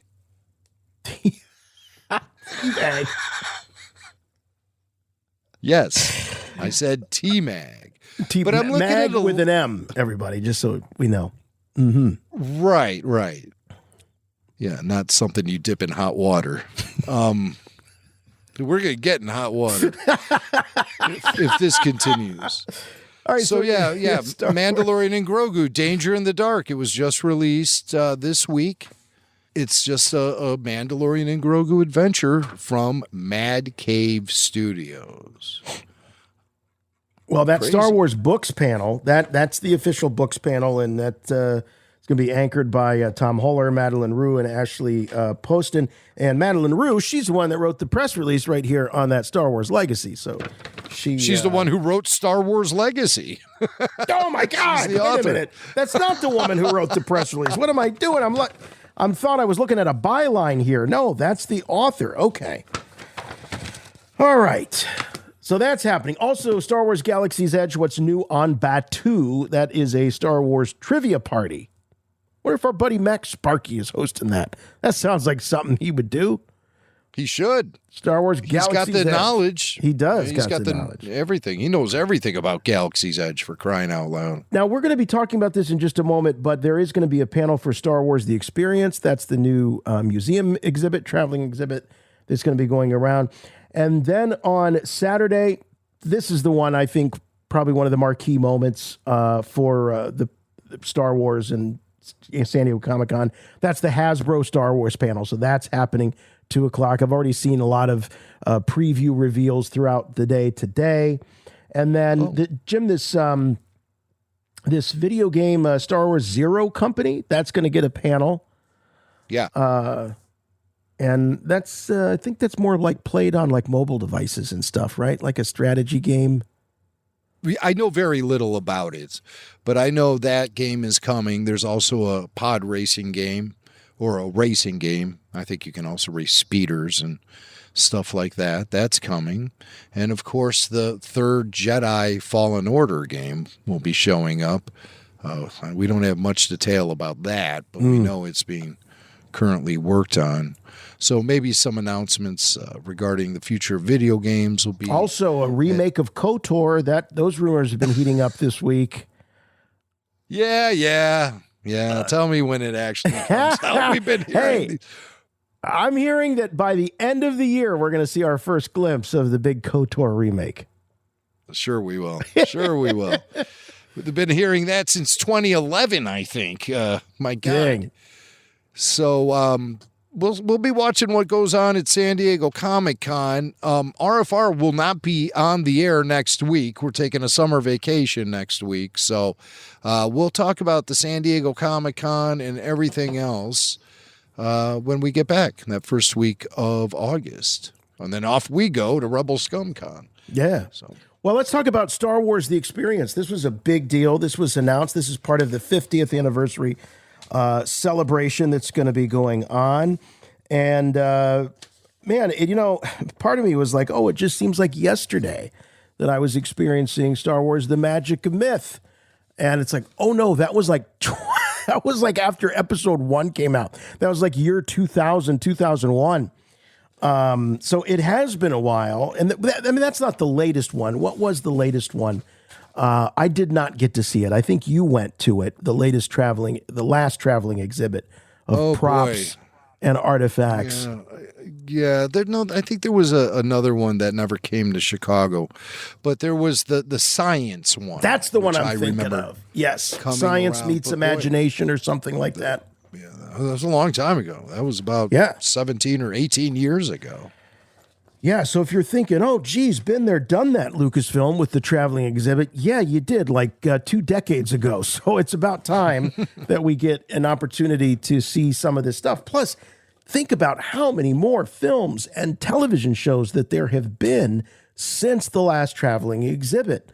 So this is going to be big. This is going to be supposedly, according to the official announcement, the largest and most comprehensive behind-the-scenes exhibition the Star Wars Galaxy has ever seen. It's going to debut in February of 2027 in Philadelphia at the Franklin Institute. And 18,000 square feet of galleries designed to move visitors through the creative machinery behind 5 decades of storytelling, touching every era from the 1977 original trilogy throughout to the franchise's most recent entries. Jim, it could even include Starfighter stuff. Who knows?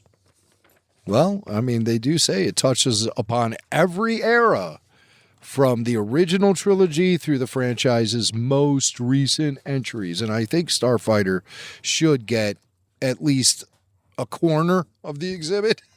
Maybe Ryan Gosling's wardrobe or a blaster or two, or Amy Adams necklace or something. I don't know. They got to have something out there. It's going to be outstanding. What a great way to celebrate the 50th anniversary with Star Wars: The Experience. And are we going to Philly? Oh, we're going to go. This? Yeah, we're going. Yeah, we're going. Okay. We're going. I've always wanted to go to Philadelphia. I'm a history nerd, and so we'll see.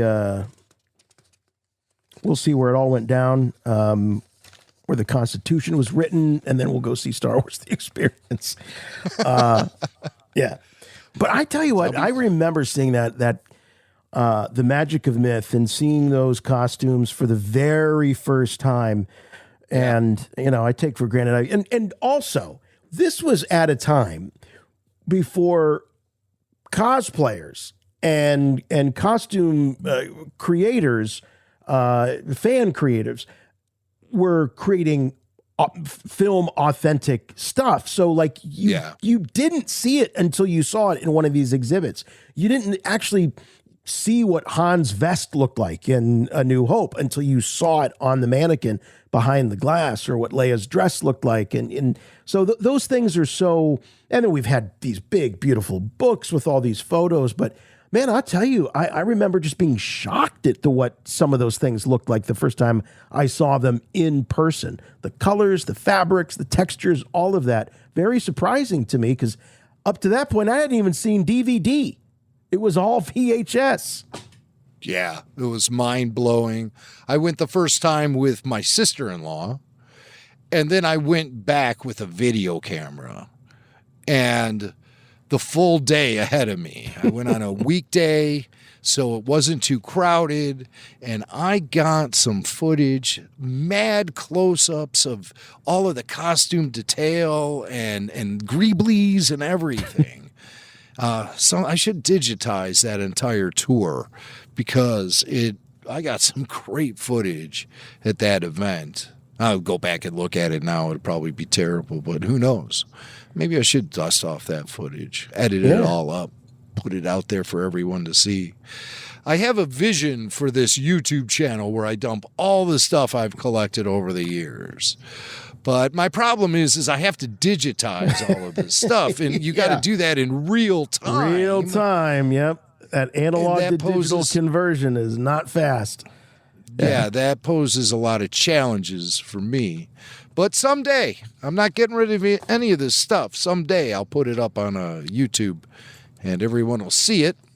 And maybe I'll add to that video collection and shoot video of Star Wars: The Experience when me and Jason go to now they're going to be Philadelphia.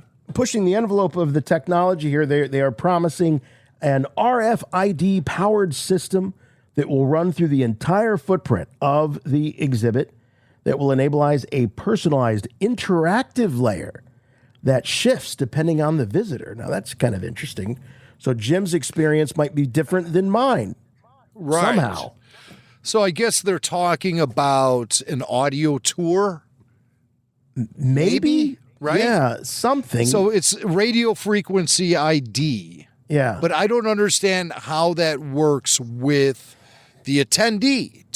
Are we wearing headphones? Are we wearing a bracelet or something? There has to be something that's tracking us. Yeah, I'm guessing that if I had to guess at this point, I would say it's probably an app that you download and you use your AirPods, or they might have those little disposable, earbuds that you can plug into your phone, and that would be my guess, because then it's pretty unlimited what they can do and how they can individualize it if they're just reaching out to your device specifically. But I'm still unclear as to how they can make the experience different when likely there would be the same track I'd be listening to as you if we were looking at the same piece behind the glass. Well, maybe it charts like if you spend 4 minutes looking at a lightsaber hilt and only 2 minutes looking at a blaster, it might guide you to other lightsaber hilts in the exhibit. Yeah.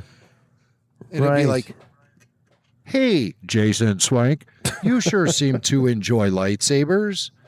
walk around the corner up ahead and you'll see an entire cabinet filled with lightsabers, including the ones you're most interested in, such as Darth Vader and Luke Skywalker. Oh, the personalization, it just makes you feel so warm and seen.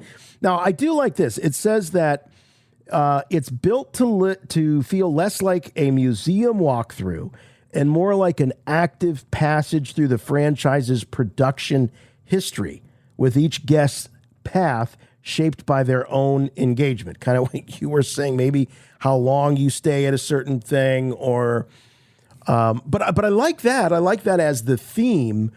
Instead of, there was the science with the one, and then there was the mythology with the other. This is just, it feels to me like this is just about how Star Wars was made from 1976 all the way to, 2027.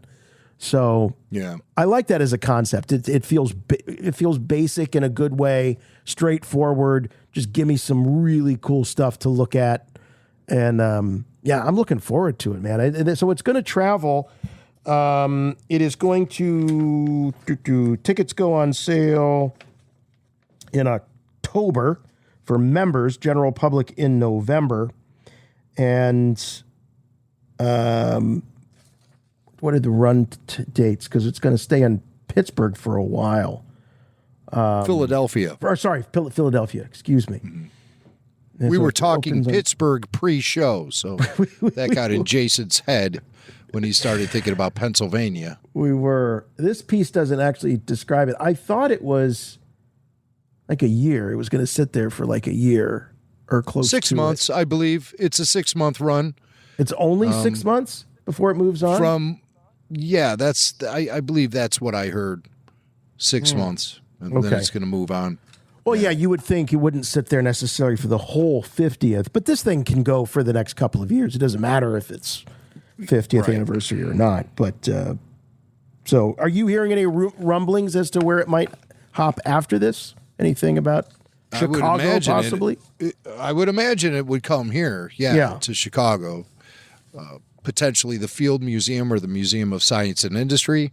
Those are two museums that had previous Star Wars exhibitions. The Magic of the Myth, or Magic and the Myth.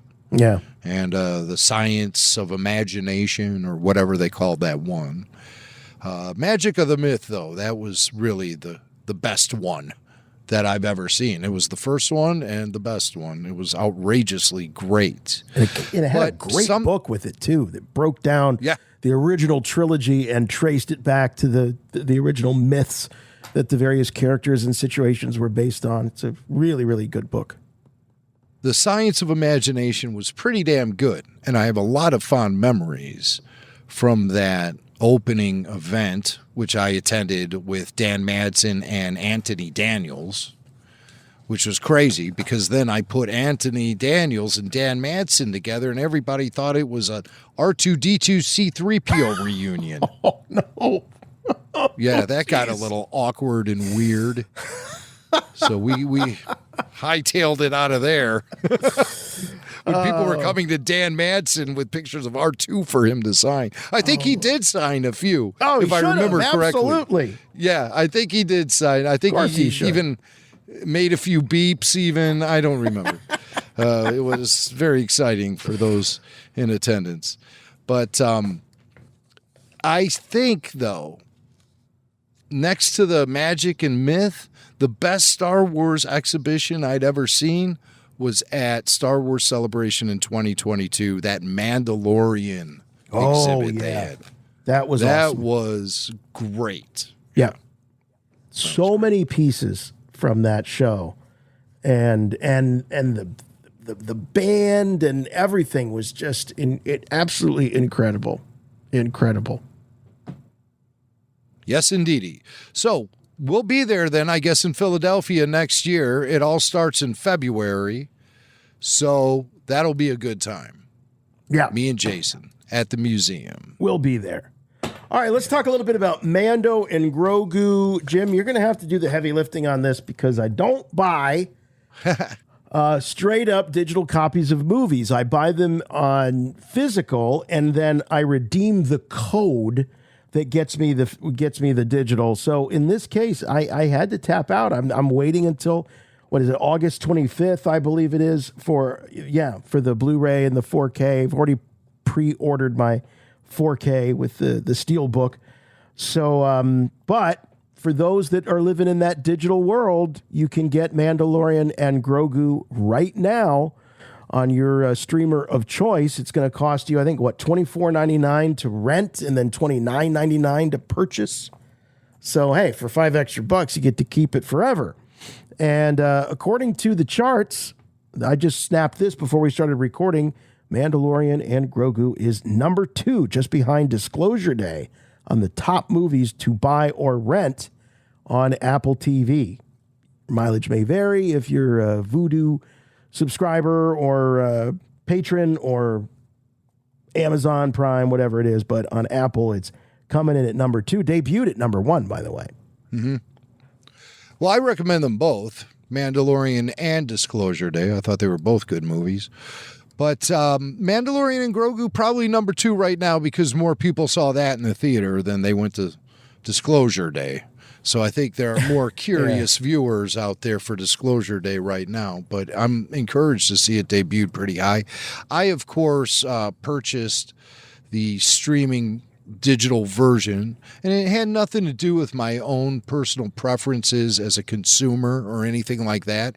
It's just I can't wait till the end of August for these bonus features, and neither can our audience too. We have to report on this stuff. So I went ahead and purchased the digital version, so you don't have to. Threw and your it cash includes down, $30. Yeah.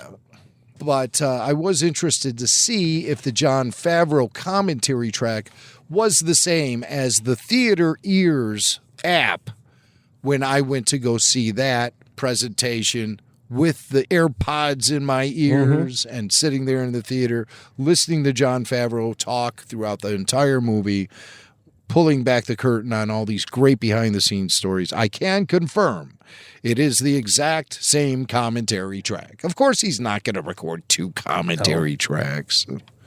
What else would he have to say? I mean, really, he leaves no dead air in his commentary track. So I recommend you watch it with the Favreau commentary track because it's great. But I already reviewed that, and you can hear that in an earlier episode of RFR from this year. But I was more interested in the featurettes. The main documentary is called Crafting the Mandalorian and Grogu. Discover the craft behind an epic Star Wars adventure. Go behind the scenes with artists creating the stunning property, pupperty, bippity, boppity, boopity. So I watched it, and of course, it does not even come close to comparing to the richness and the level of content that was being released behind the scenes from previous Star Wars films, especially in the George Lucas era. We don't have all of those documentary featurettes. We don't have the long feature documentary that has interviews with everyone under the sun following the entire production from script writing to casting to shooting to release. We don't have that. This is definitely more of that whole part of the industry and beyond just Lucasfilm and Star Wars releases is gone. Those days of those massive productions, those behind-the-scenes features that were fueled by DVD sales, they're just the economics aren't there for that anymore. Full production, documentary crews on sets of films and stuff like that. Yeah, it's a shame. So, Jim, what's the longest of these pieces? I would say it's the one called Crafting the Mandalorian and Grogu. And that's where I pulled a few clips because there was some information that was revealed that I found to be rather interesting. And one of the reasons, though, just to go back to what we were just talking about, as far as the production of these making of documentaries and how it's changed and everything, I think it all comes down to numbers because when there was a report about viewership numbers of Star Wars on Disney Plus. I think it was around May the 4th this information came out. And they said, well, the thing that's the most watched is, I forget what it was. It was episode 4. Was it episode 4? They gave us a lot of information on viewership numbers. Documentaries and behind-the-scenes specials came in at a paltry, 0.2% or something like that. Yeah, it was so very low. few are watching this stuff. For me, the behind-the-scenes information, especially when the original trilogy was happening, it was like I couldn't get enough of that. And then George really leaned hard into all of that stuff when the prequels were in production. So we got spoiled back in those days. And I'm not going to sit here and fill my review with complaints about, well, they don't do things as good as they used to do them back in my day, blah, blah, blah. There is some interesting information that gets revealed in some of these featurettes. One of the things that I found interesting was with the special effects artist, the guy who, with his brother, he invented Photoshop. John Knoll. John Knoll. Yeah. John Knoll, they built this 24-inch, massively detailed model of the Razor Crest. 2 feet, it was just like that big. But they used it for everything, for the shots of it flying and flying through space, or even shots of it parked. And the characters and actors are walking around it and stuff. That's all miniature. Cool. And it was really cool to see how he placed that miniature into the smallest version of the volume that I'd ever seen. It was a cube, just this cube that held the 2-foot-long Razor Crest in place. Just this cube. And he was shooting it, and I just thought it was so cool. I don't have any audio clip of that. I just liked the visual of him shooting that because I flash back to those great old making of documentaries, going back to the John Dykstra and all those sweaty hippies in that Van Nuys warehouse, blowing stuff up in front of a blue screen, hoping it'll work. And now it's just like John Knoll in his garage with this video cube he places the thing in, and a camera. And it creates all of these amazing effects. And he says, gosh, the ability to be able to capture all of this natural lighting in camera is just something I never dreamed we'd ever be able to do. And he's sitting there doing it. So great stuff there. But let's hear from Dave Filoni talking about Embo. Embo got a lot of screen time in T-Mag, and Filoni reveals some interesting information about the origin of Embo, stuff I didn't really know up until I saw this documentary. Embo was developed with a number of designs for George's live-action TV series that would have been about the Star Wars underworld. I was working on Clone Wars. George said we could take that character, and then we developed him. What I thought made him a compelling counter to Mando was to have Mando face off against a bounty hunter that's still very much who Mando was versus Mando today. And is Mando stronger raising this son and the strength of heart that gives him versus the cold, calculating person that Embo is? You know what was missing from Embo? Because I get what Dave is saying, but I don't think it comes across that way in the movie. I don't think that the movie creates that comparison between the two. Narratively, it doesn't do it at all. And I think that he needed a really cool introduction in a way. And to sort of set the tone, or maybe see him just completing a bounty instead of he just appears. He just appears. And that can be cool, and it can be a good device. But if you're wanting the audience, in my judgment, if you're wanting the audience to be sort of, oh, yeah, right, he's the guy that he used to be, and he's got the gadgets, and he's got the technique and all that, I think that narratively, I think they should have set that up more. Now, when I go back and watch the movie again, that I'll be thinking about, because that's a cool thing that Dave said. But I wish they would have brought it up into the story a little bit more prominently. It might look good on paper. It might sound good as a sound bite from an interview, but does the comparison of the two characters have any real basis in reality? I don't think it does. Like you said, I don't quite see that because Din still very much appears to be still in the game. Yeah, he's working for the established government as opposed to just being a lone wolf out there working for the highest bidder. Right. He has a purpose. He hasn't missed a step. It's not like he's the guy coming out of retirement, you know? Yes. Yeah, he's not like old and washed up and I remember those days. He's still living those days. Yeah. Very much so. It's just his priorities have changed a little bit. Yeah, right. That's about it. So he's got the, personally and professionally, he's got the kid and he's not working as a bounty hunter anymore, but he's still doing bounty hunter-like things for sure. Hunting down individuals and bringing them in for reward. He essentially still is a bounty hunter. So I agree with you there, Swank. But what I found most interesting was that Filoni revealed that Embo was a concept developed for the Star Wars Underworld live action show that George was developing, but put on the shelf. And then he would apparently take it off the shelf a little bit and share it with the Clone Wars guys and put it back on the shelf. Also, the Pikes were supposed to be, they were originally developed for Star Wars Underworld. They got incorporated into the Clone Wars as well. Yeah. So this was just something that George was doing. I mean, obviously they did so much work developing that Underworld show only to have it never be produced. So wouldn't you love to see an Art of Star Wars Underworld book put out? Yeah. Wouldn't that be great? Hell yeah.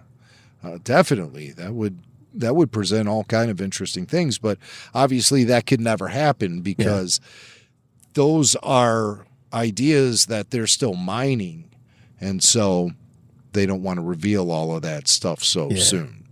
But I just found it interesting that Embo was something originally created for Star Wars Underworld, George's live-action TV show that never happened. I always thought it was strictly a Filoni design created for a Filoni show.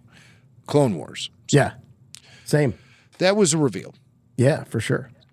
One of my favorite things in T-Mag were the Amanins.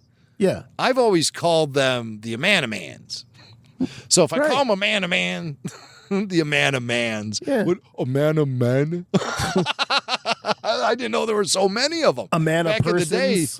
Yeah, oh, right. Yeah, I have to now. be considerate about that, yes. Let's move on to this clip. This is some of the creatives talking about the Amanin. We're going to hear from Kristen Alsman, who is a concept artist, Fabs, and Doug Chang. Taking the original Amani character from Jabba's palace and really exploring how he can work was a lot of fun because he is different. They were never fully explored. They were almost comically designed, and we never got to see them do anything. They were just standing in the corner. And here we got to use them and find a way with Doug Chang and the team to really figure out their full potential, make them cool. We thought they're here because they're indigenous to Nelhutta. They live in the swamps. They're very powerful, intelligent beings. They are hunters, they're guards, they're soldiers. My work on it was how can we make them as sort of creepy and scary as possible. It's cool. I love when they mine characters that are in the background, as Favreau points out. Though, I'm not going to say that I wouldn't mind seeing a Rhodian once in a while. Oh, please. They have lots of Rhodians in Mandalorian, don't they? Do they? Don't they? Do they? I think so. Rhodians? We've seen plenty of Rhodians.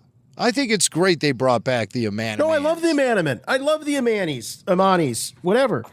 They make great suits, those Amanis. But no, I get what I'm saying is it's like it's great that you go and dust off these characters from the background. But I think about Clone Wars, and I thought Clone Wars did a really great job of bringing back those iconic aliens time and time again.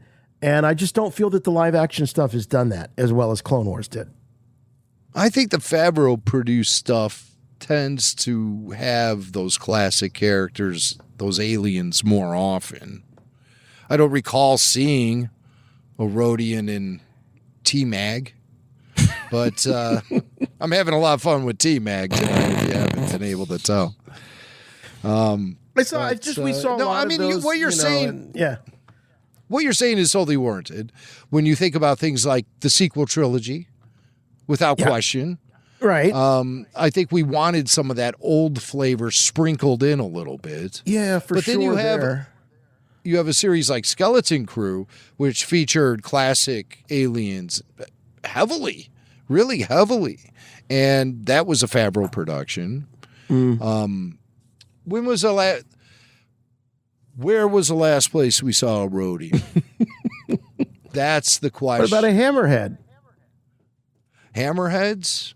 What about a Biff? Hammerheads were prevalent in Skeleton Crew. Biff! I think there was a Biff in your favorite, The Acolyte. I'm pretty sure there was a Biff in that. Oh, I think you're thinking about Plagueis' master was a Biff. Darth Tenebrous. Tenebrous was a Biff. I don't remember seeing a Biff in Acolyte. No, there wasn't a Biff Jedi in Acolyte. I can't remember myself. Yeah, I know people say, "Oh, you make the universe small if it's the same." I get that. I get that. I just, I don't know. I just think they either. Let's just say I like that they, with the Amanis, that they went in and they found something, a GL level canon alien. They pulled him out of the shadows and really did a phenomenal job of creating something very, very interesting and scary. And yeah, no complaints there. No complaint. But as he was talking about, it was cool to go and like take this character and pull him out of the corner and give him a big moment. Just haven't seen that as much with some of the more iconic characters. That's all. Right. Well, except Twi'leks, we love Twi'leks. I mean, every time you turn around, Twi'leks get a lot of the spotlight for sure. Yeah. Doug Chiang mentioned in that clip that the Amani, as they call them, were native to Nal Hutta and intelligent and fiercely powerful, but yet they seem to be imprisoned by the Hutts. Release the Amani, Right. What, they can't come and go as they wish? Yeah. Is that what you're saying? And once you release them, what, do you go out and get them back? How does that work? I want to know more about the relationship between the Hutts and the Amani. Or maybe the Hutts take good care of the Amani. They give them lots of humans to feed upon, and they get to coexist with a dragon snake. That might be fun for them. They form a symbiote circle. Surely they know this. They have to be able to share all that space together. Yeah. It's just when that snake came up out of the water, there was so much mass of the snake's body in the water. When it came up out of the water, the water level should have really gone down quite a bit.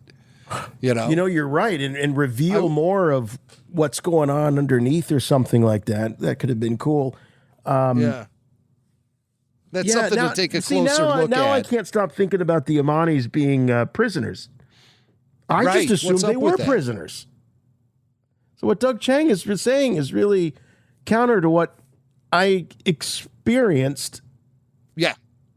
Narratively. I keep going back to that word. But narratively, what the story is telling me through visual clues and audio clues and dialogue and all that is something different in both cases, the Filoni quote and the Doug Chiang quote.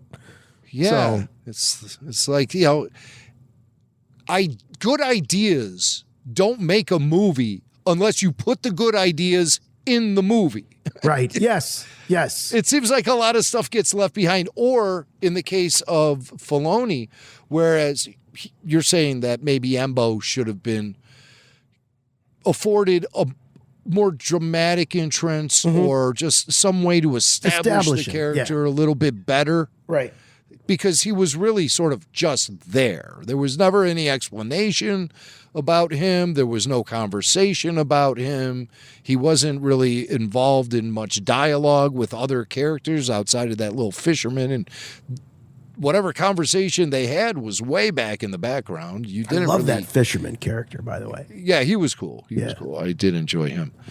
Hey, the Droid Gotra were cool. Oh, and, yeah. For our last clip here before we wrap things up for this week, we're going to hear from Doug Chang again.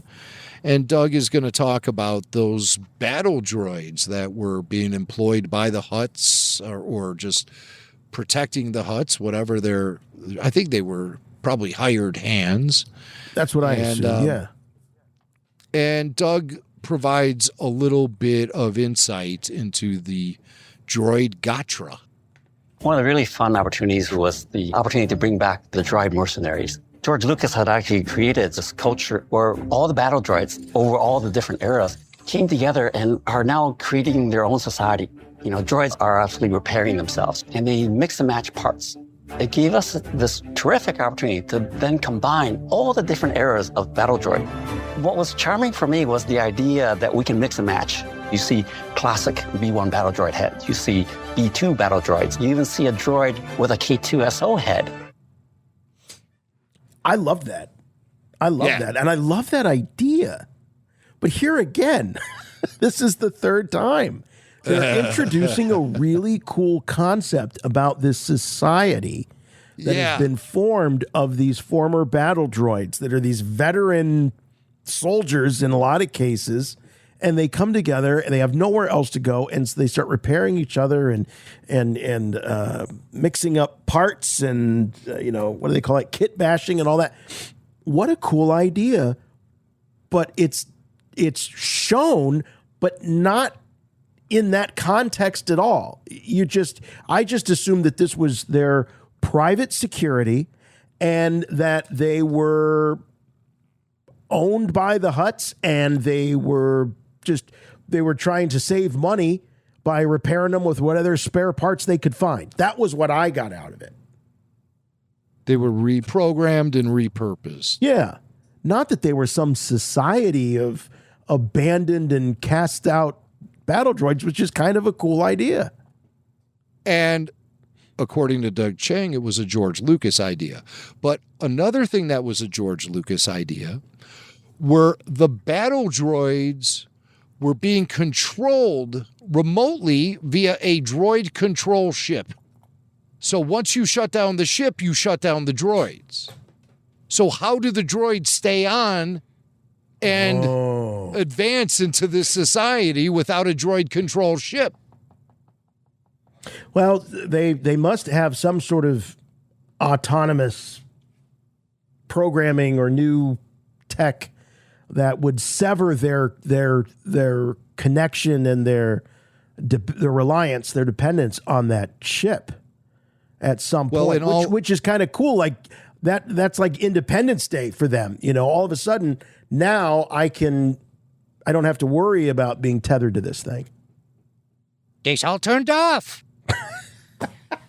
But keep in mind, we didn't hear a mention of a droid control ship after the events of the Phantom Menace.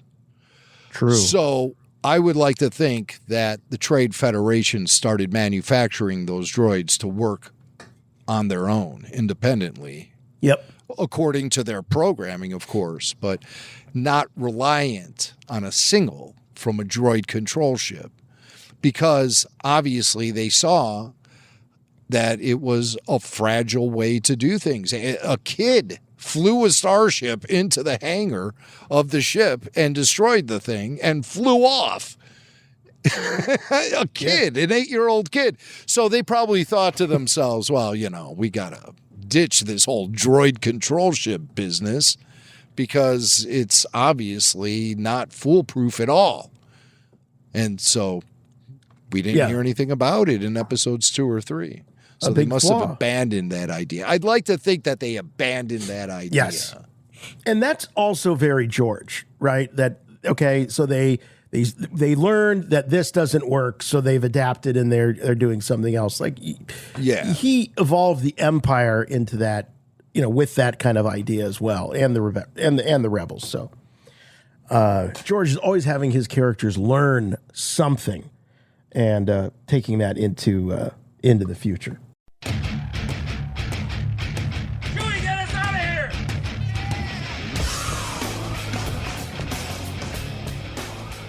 All right, that's going to wrap it up here for us this week on Rebel Force Radio. And next week, as a matter of fact, as Jim said, taking off next week for a little summer relaxation. And but don't worry, we'll be back. And for those of you in the Dallas, Fort Worth area, we will be with you at Rebel Scum Con, August 7th through the 9th. So if you can join us, that would be great. If you need more RFR to pass the time, Patreon is the best way to do it. Go over to patreon.com/Rebel Force Radio and check out some of those podcasts we were talking about earlier. Those are exclusive only to Patreon members. You can't get them anywhere else. And those benefits, by the way, do include the full show video. So this podcast that you're listening to right now, you can watch the full show video on Rebel Force Radio through the Patreon. We'd love to have you watch us on our YouTube channel. As Mac was talking about earlier, there's always something getting popped on over there and plans for more content over on Rebel Force Radio on YouTube, but it costs you nothing. It's free. So just please give us a like, give us a subscribe, and leave a comment. We'd appreciate it. We're on the socials. We're on Facebook. We're on X. We're on Instagram. And we also have a website, rebelforceradio.com. And that is really like your home for all things and everything RFR. You can always check out what's been released via podcast or what's in the news, that sort of thing. If RFR is related, it'll be in there. YouTube clips, everything gets posted over there. So please do keep listening. Do keep subscribing. Do keep leaving reviews of this very podcast. We love to have those. Just one simple, small rule, please. Make them good. All right, that's it. We'll see you next time right here on Rebel Force Radio. Thanks for hanging out with us. Always appreciate it. Until next time, for RFR, I'm Jason. I'm Jimmy Mack. And remember, the Force will be with you, always.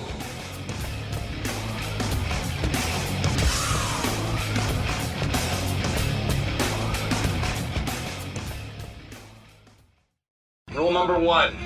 In my van, it's rush. All rush, all the time. No exceptions.